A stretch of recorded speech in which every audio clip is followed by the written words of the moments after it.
My brothers and sisters, we're gathered here today and we celebrate this beautiful feast of All Saints.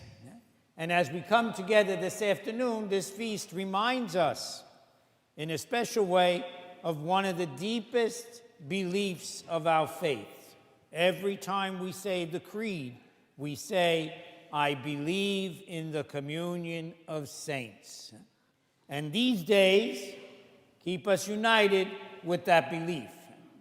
Today we remember all of the saints in heaven, those whose feast days we have during the year, those who are in heaven and we don't know anything about them, but they're in there, and if they're up in heaven, they're saints. And so today we remember everybody that's in heaven. And as we remember them, we remember that they can help us. And so today is a day to remind us that we pray to all of the saints. We have many relics there. Have we prayed to the saints for them to intercede for us, to help us for the many graces that we need as we try to get to heaven where they are. The communion of saints also means the souls in purgatory. And tomorrow we'll remember all those who have died. We remember them in a special way tomorrow, and we know that they depend on our prayers. The souls in purgatory can't help themselves, but we can help them get to heaven. And so we pray for them, we offer Mass for them, we light a candle for them, we pray that they can get to heaven. And at the same time, they can help us. They can't help themselves. We have to help them get to heaven, but they can help us. I knew a great man who every time he was driving around in New York City and couldn't find a parking place, he always prayed to the souls in purgatory, and he always found one. So we pray to the souls for the souls in purgatory as well. And then the communion of saints means those saints in heaven, those who are in purgatory, you are going to get to heaven for sure. And then there's the rest of us here, the church on earth. We're the ones that are stumbling along, needing the help of the saints and of the souls in purgatory so that someday we can get where they are. That's the communion of saints. And that's what we're celebrating these days. But as we think about that, sometimes we think that the saints are up there and, Father, that's never going to happen to me. And so it's good to remember that the saints were just like you and me, doing their best. Bishop Sheen used to say, one step beyond mediocrity, and we're all saints. The trouble is, too often, we're happy to be mediocre. But the saints were all kinds of people. I think about Saint Stylus, who lived on a pole. For years, he lived on a pole. People used to raise the food up. He lived on a pole and prayed. Kind of odd, huh? But he lived on a pole. I think of Benedict Joseph Labouré. He was a street person. He lived with the cats underneath the Colosseum in Rome. He tried to enter, I think, 13 religious orders, and they got thrown out of all of them. He was a skinny little thing,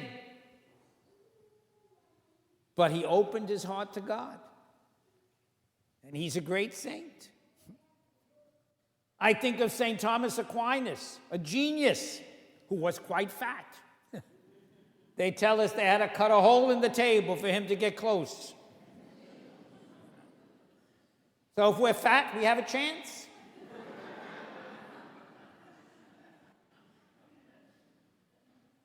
I think of St. Camillus de Lillis, who had a gambling problem. He was a reformed gambler, but even when he was in the monastery, if he saw two cockroaches walking on the floor, he'd grab one of the monks and say, I bet you a rosary that one gets there before the other one. But he was open to God's grace. There's young saints.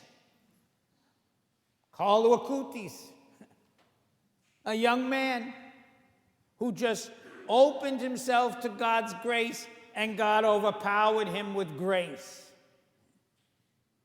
There were saints who were old. Alphonsus Liguori was about 96 when he died. And he could be very tough. And he also could be very gentle. And they threw him out of his own congregation. But what made him so special? He opened himself up to God's grace. We all love St. Teresa, the little flower. She was an obsessive compulsive. She was obsessive compulsive. But she's a great saint because she opened herself up to God's grace. We think of Mother Teresa, who went through the slums of India and picked up the dying from the street. She's a great saint because she opened herself to God's grace. Think of Don Bosco, who saw a bunch of street kids. But he opened himself. They thought he was crazy, you know. They tried to put Don Bosco in the crazy house. His own priest tried to put him in the crazy house once. They brought a coach. They said, we're going to take you for a ride. Let's go for a ride. Don Bosco knew. So he said, you go in the carriage first. And so when they got in the carriage first, he slammed the door shut and he said to the driver, to the crazy house down there.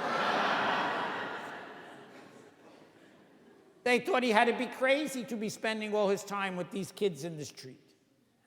But he was open to God's grace. And I think, my sisters and brothers, that's the one message I want to give to all of us today. We are all have our own quirks and our own peculiarities and our own sins and our own everything. But what makes a saint? What makes a saint is someone who opens himself, who opens herself to God's grace and says yes to God's grace. And they take that one step beyond being mediocre, and they become saints.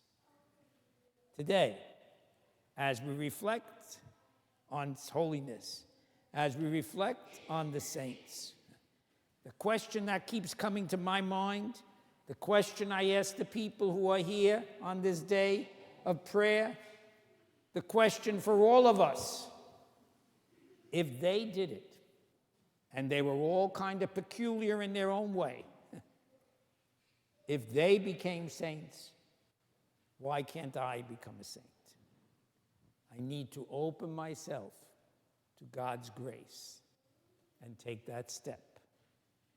And holiness is mine. God bless you.